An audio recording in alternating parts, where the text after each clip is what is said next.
Hello, my friends. I have a science lesson for you that you almost definitely have the supplies to do at home.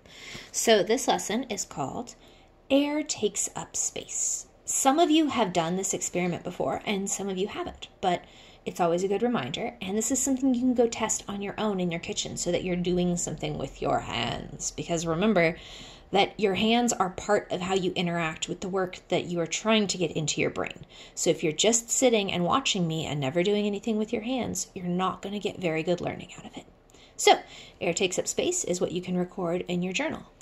For this experiment, you need a container that holds water. I'm using this big clear baking dish, and the water is, let's see, about as high as this far up on my finger.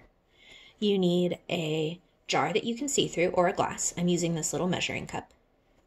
You need a piece of paper. I'm using a Post-it note. If you don't have Post-its, you're also going to need tape. All right, so we want to prove to ourselves that even though this container looks empty, there is air in it, and that air is taking up space. Now, if I put this pen in, obviously the air moves out of the way and lets it in. However, we can do something pretty nifty. So check this out. We're going to take our little piece of paper, and I'm going to draw a picture on it just because. I'm going to draw a little tiny stick person with a top hat. All right. I'm going to take my little tiny stick person with the top hat, and I'm going to stick it inside my glass. I'm not even going to put it at the very bottom. I'm going to put it here on the side.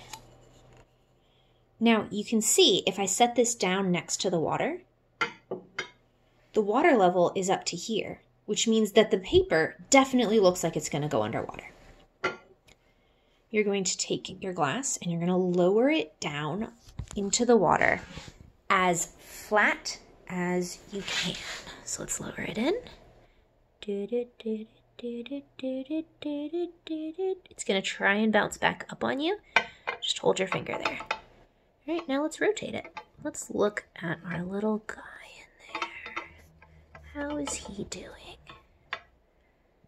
Definitely should be wet if air isn't taking up space by now. Let's pull it out and check.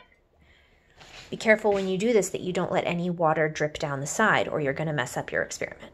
Let's check him and see.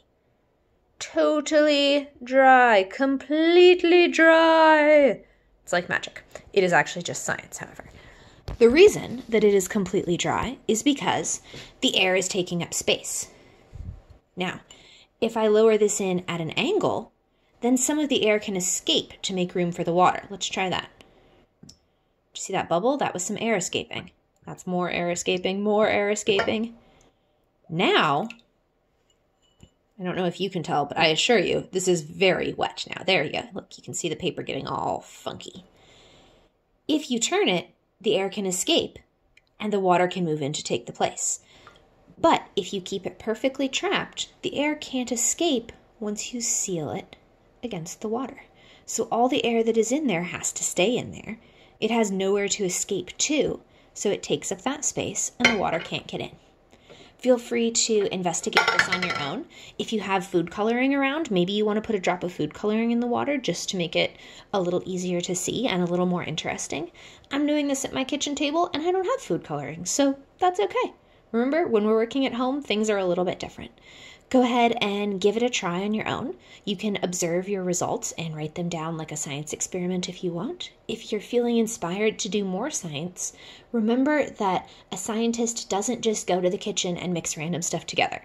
First of all, if a scientist wants to not get banned from working in their kitchen at home ever again, they ask first. Secondly, a scientist thinks of a plan first. A scientist writes down a hypothesis. That means a question they want to answer and what they think will happen, and then tests it, and then records whether they were right or wrong.